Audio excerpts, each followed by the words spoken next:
चारों तरफ भय का माहौल है।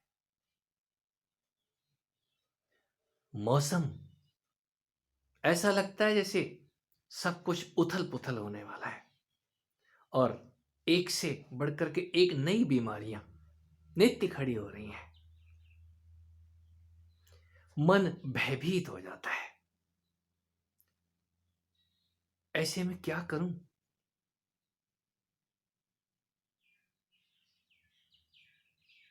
सुनते आए हैं, ऐसे में एक प्रभु की शरण लेनी चाहिए। वो भी वो भी कुछ सूझता नहीं है, कुछ दिखाई नहीं देता है। हम करें तो क्या करें? अपने आत्मीयजन, प्रियजन हर किसी को प्यारे होते हैं।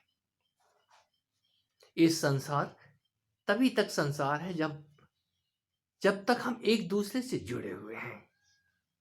ये जुड़ाव ही दुख और सुख का अनुभव कराता है। हम गीता की तरफ मुखातिब होते हैं।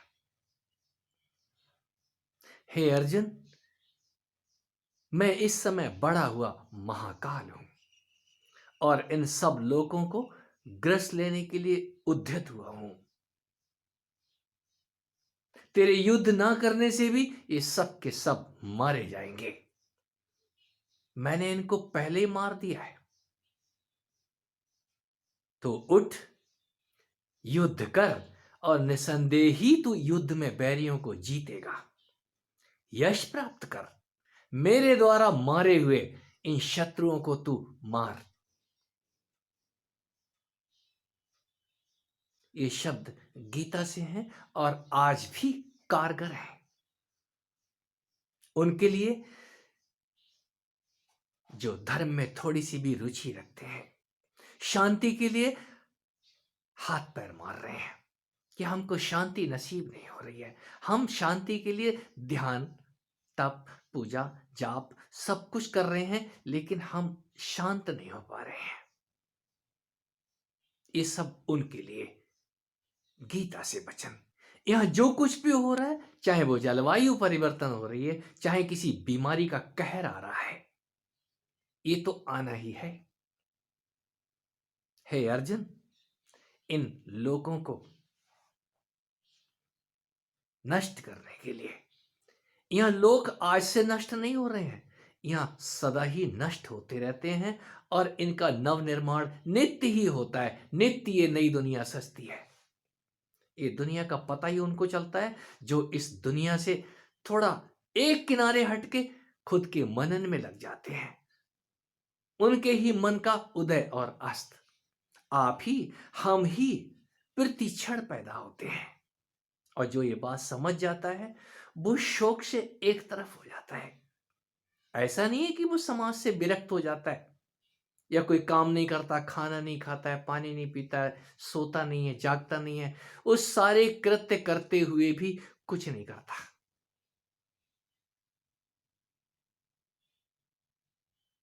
किसी योगी का, किसी ज्ञानी का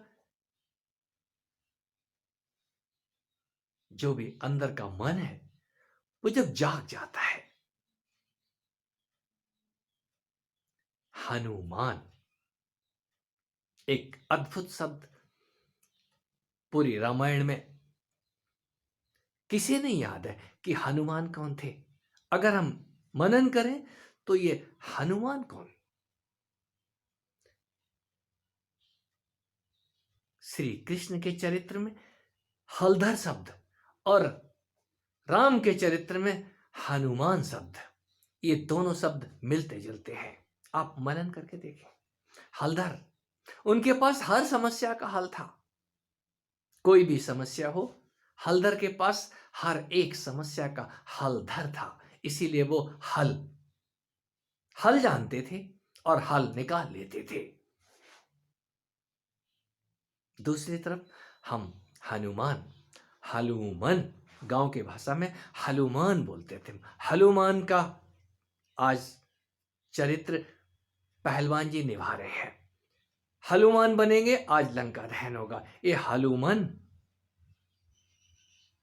उस हनुमान के पास हर समस्या का हल था। सीता मां को कौन खोजने जाएगा? का चुप साध रहा बलवाना। उस हनुमान को, उस मन को अपना बल याद दिलाते थे। हम अपने मन को अपना बल याद दिलाना भूल गए हैं। ये मन जो आपको बाहर की दुनिया की चिंताओं से अवगत कराता है, आज ये हो गया, आज इतने मर गए,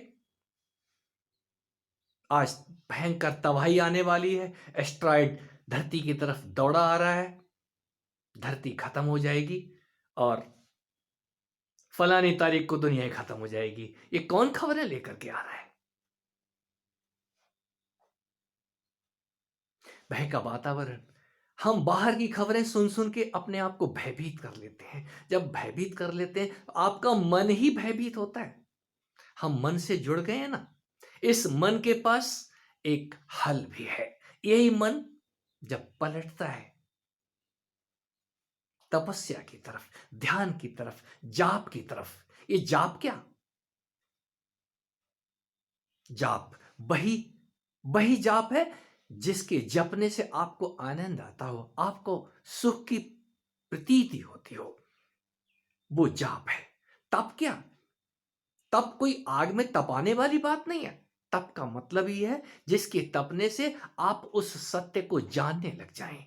सत्य को जानने के लिए ही ये तप, जप, स्वाध्याय, ये शब्द बनाए थे। एक कारगर हैं जब कोई मनन करता है, ये बुद्धिमानों के लिए है।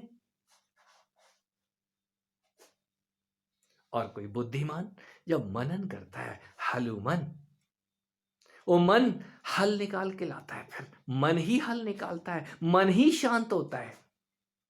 यहां सब कुछ, जो कुछ भी हो रहा है, मन के पास हल है। आपके मन के पास, आपका मन हिलता रहता है। अभी हम बाहर के हनुमान, हनुमान के हम शरीर को देखते हैं, बलशाली है वो, उनका पेट नहीं निकला हुआ है। कोई तो बात है। ये तन हमारा जब बेडौल हो जाता है,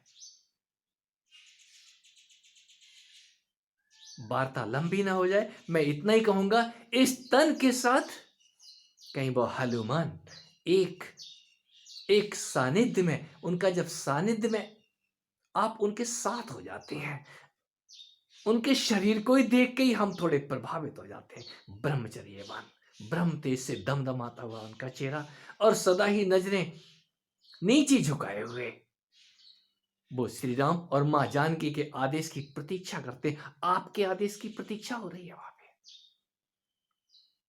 आपका मन उस ब्रह्म तेज से जब भरा हुआ होता है, आपके शरीर में बल होता है, और ये बल फिर किसी बीमारी से नहीं डरता, फिर किसी प्रलय की आंधी से नहीं डरता।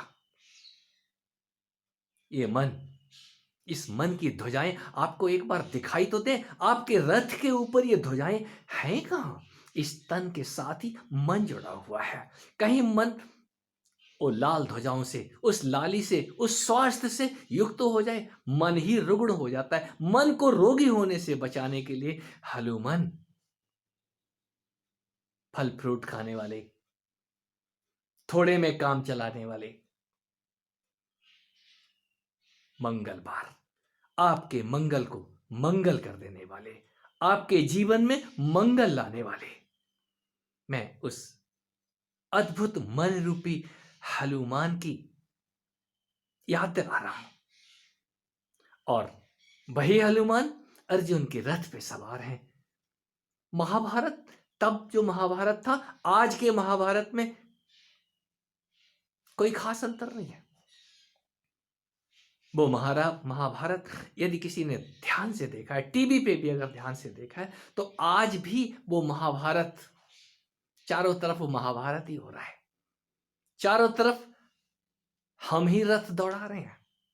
कहीं बीमारियों से लड़ रहे हैं, कहीं भयावह खबरें आ रही हैं हमारे पास में, अब ये होने वाला है। अर्जुन के रथ पे भगवान कृष्ण सवार हैं। आपके साथ भी ऐसा ही है। आप अकेले नहीं हैं, हम अकेले नहीं हैं। हम जब अपने आप को अकेला महसूस करते हैं, बस यही गड़बड़ हो जाती है। तब हम चिंता से भर जाते हैं, फिर किसी को फ़ोन लगाते हैं, भाई कुछ पता चला? खबर आई है। फ़ोन लगाने से पहले आप अपने आप को फ़ोन लगाइए, भयभीत होने की कोई बात ही नहीं है। जो होना है वो तो होगा ही, और जो ये जान के निश्चिंत हो जाते हैं, जहां जाना है उसको जानने के बाद ही कोई निश्चिंत हो जाता है, और जानने के बाद फिर जो कुछ भी होना है वो तो होगा ही, उसके ऊपर फिर फर्क नहीं पड़ता। और आप वाजिब, आपकी चिंता वाजिब है।